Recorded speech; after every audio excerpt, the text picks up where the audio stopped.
दीवार पर लगी घड़ी ने आवाज़ की। बूढ़ा आदमी कुर्सी पे बैठे हुए घड़ी को पास ताके जा रहा था, आंखों में आंसू लिए।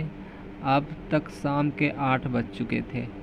बूढ़े की पत्नी ने उन्हें सांत्वना दी, क्योंकि उन्हें इस चीज़ का एहसास था कि वो रो क्यों रही हो। उन्होंने अपनी बेटी को कल ही विदा किया था और उनका घर अब दोबारा से सिर्फ मकान में बदल चुका था। तुम जानती हो, मैं कभी भी अपनी दवाइयाँ लेना नहीं भूलता था। उन्होंने कबूल किया कि क्या आप हमेशा भूल जाती थी? हमारी बेटी सीमा आपकी हर रोज़ इस बारे में याद दिलाती थी। उनकी पत्नी ने कहा, नहीं, वो सिर्फ एक बहाना था।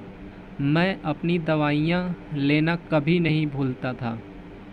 मुझे बस अच्छा लगता था जब वो मुझे ठीक 8 बजे रोकती थी। उन्होंने यह रहस्य कबूल किया। पत्नी के चेहरे में एक खुशी की मुस्कान आ गई। उन्होंने आगे कहा, देखो, आज 8 बज चुके हैं और मैं सीमा को बहुत याद कर रहा हूँ, क्योंकि आज वो नहीं है रोकने के लिए। अगले ही पल उनका मोबाइल बजता है। उन्होंने मोबाइल खोल कर देखा तो उसमें सीमा का एक मैसेज आया, पापा, यह आपकी दवाई का समय है, जल्दी से उन्हें ले लो। बूढ़े आदमी ने अपनी बेटी का मैसेज पढ़ा। उन चंद शब्द ने उस बूढ़े युग की नहीं को खुशी से भर दिया था कि उनकी बेटी पराई होकर भी पराई। सीमा के पिता खुशी थे कि कम से कम उनकी बेटी अब भी उनके साथ जुड़ी हुई है और हमेशा ऐसी ही रहेगी। इसलिए उन्होंने एक स्माइली में जवाब दिया। उधर सीमा का मोबाइल बजता है, लेकिन मोबाइल संतोष के हाथ में था।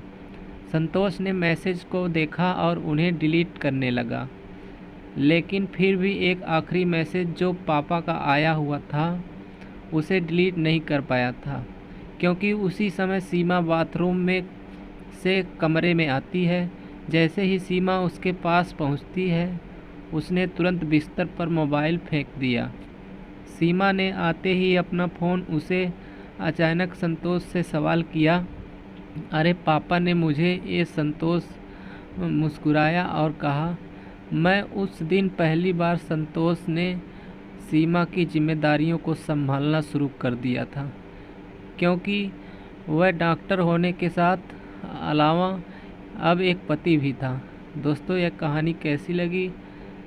अगर अच्छी लगी तो वीडियो को लाइक, शेयर और चैनल को सब्सक्राइब ज़रूर करें। धन्यवाद।